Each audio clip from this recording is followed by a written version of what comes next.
To you. Marvellous. Fantastic. Thank you. Hi Ian, very good, thank you. Good.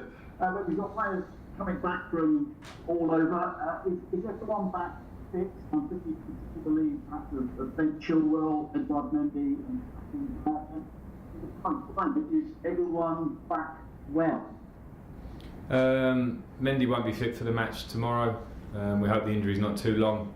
Thiago Silva, after his trip and back, is not unfit, but he's not ready to play the game because of the travelling and the game that he played.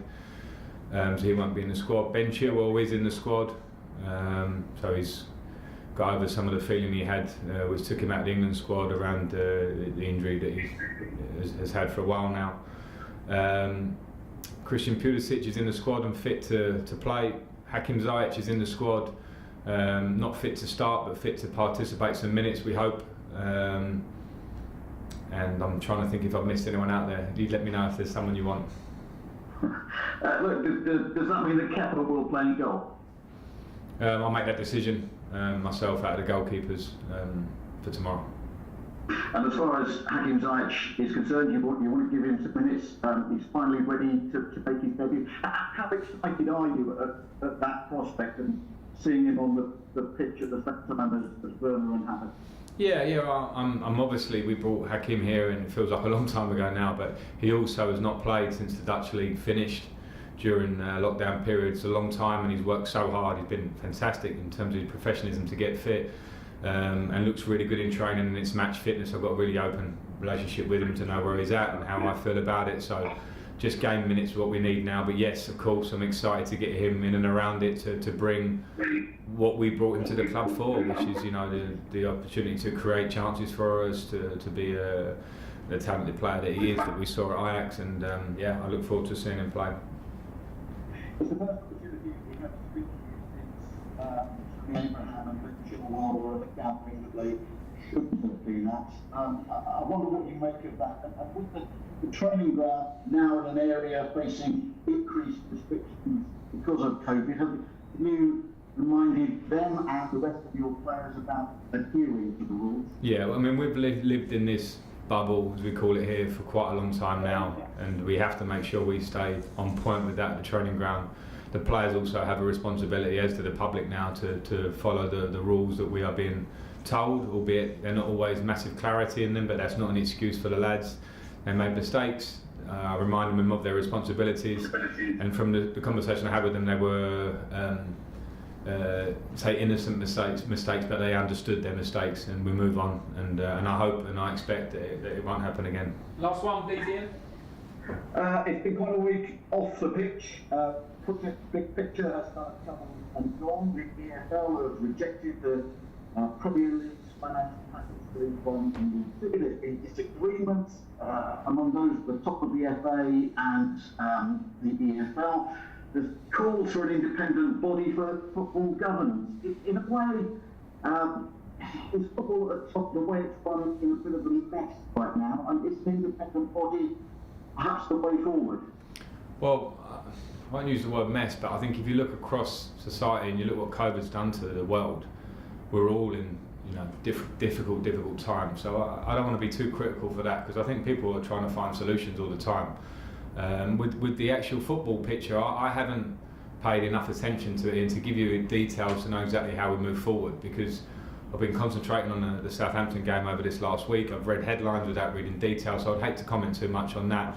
All I can say is from Chelsea's side, as we've remained, I think, since the beginning of the lockdown with some of the great work Chelsea did, we're certainly intent on making sure that we help protect, and we're involved in conversations around protecting the football pyramid as such, from grassroots all the way up to EFL and Premier League towards the Premier League, that we can. We'll be very involved in those conversations when needed, and as we always are, and try and do the best. I can't comment on too much of the other talk that's going on, other than hoping that we do find something that supports that football pyramid that I talk about.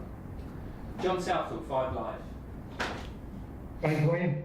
Hi John, hi. It seems ages, doesn't it, since we played a Premier League game. What have you made of the start of the Premier League season? We've had a ludicrous number of goals, we've had some ridiculous results. Why do you think it's been like that? I think there's probably a lot of reasons for it. It's the Premier League, the most competitive league in the world, and we can't treat any team with ease, or have a feeling that you're going to have a comfortable game in the Premier League. It's been shown too many times. We had that at West Brom with a difficult start that we clawed back. Other teams have found out in their own ways. I think there's probably the short pre-season definitely feels like it had an effect to us, and I think it would have affected other teams. Time to work on the training ground is crucial, particularly with squads that are bringing in new players, trying to work on basic ideas, or trying to tighten up or become more fluid. These things only come from the training ground in general. So I certainly feel that's had a big factor. Maybe now with the 2 weeks break, players are getting fitter playing for their countries if they have, or if not, they've been here trying to get fitter and ready. So maybe we'll see things change slightly, but we can't take away the fact that this Premier League is always going to throw up surprises. You've spoken about players coming back. Tony Rudiger played all 3 games for Germany in the international break. He's obviously still in your thoughts, but can he play his way back into your starting 11? How difficult a journey is it going to be back for him? Is he in the squad tomorrow? Every player can play their way into the starting 11, the squad. That's in every player's hands. That's how I try and work here. It's how I work. Is that things I do are always for the best of the team, in terms of best for the club, because we're trying to get results every week. So the players all know that, and the beauty of the window now being shut is that we can get to work and know what the squad is. Everybody knows that they can contribute, and we will need them and rely on them because the amount of games we play, and Tony's the same as every other player on that one. I know international breaks can be difficult, but when you were a player, can it help a player when they come back? I think of players like Mason Mount, Reece James. Do you get extra confidence when you play with England, then you come back to your club and spring in your step? Did you find that? I think at times you can find that, yeah. I think there's definitely some worth in that idea. I thought Reece had a fantastic debut. Mason gets his goal and contributed, in those 2 games that he played. And I think I come back to a point I made before, though, is that where players have not really had pre-season games, have had enough minutes on the pitch, I'm actually happy. Sometimes you might, want to bemoan the fact that a player might go away and play 90 minutes or big minutes in games when they're away because you're kind of selfish and want them for Chelsea. At the moment, our players need games, so I'm pleased with the ones that have played. Liam Twomey, Athletic. Hi Frank. Hi Liam. With Christian and Hakeem now ready to play, is the bigger challenge for you to try and find the right balance of all these attacking players, or is the bigger challenge for them individually to convince you that they deserve to be part of the starting unit?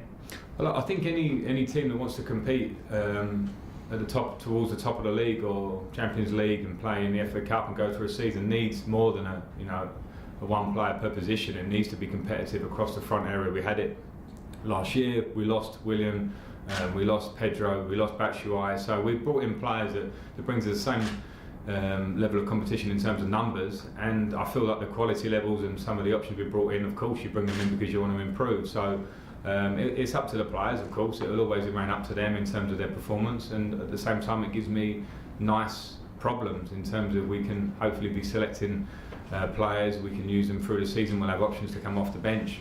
So yeah, I'm happy with what some people might want to call a problem in that area.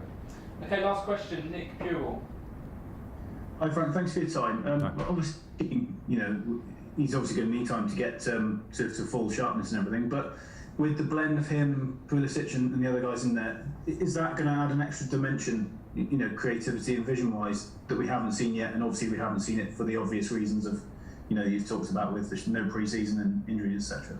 Yeah, I think there's been a culmination of things that work. If you're bringing in players, and we brought in some players, I know other teams have in the Premier League, but you're always looking to build relationships over the pitch, whether it be full-backs and wingers, strikers and people playing behind them, midfield players as combinations, centre-backs, goalkeeper with his back four. I think those things can only be worked on, and I think when we didn't have a lot of these players fit already, the ones that we brought in, and now we're seeing that they're starting to get fit, we get some time on the training ground, the relationships on and off the pitch can grow.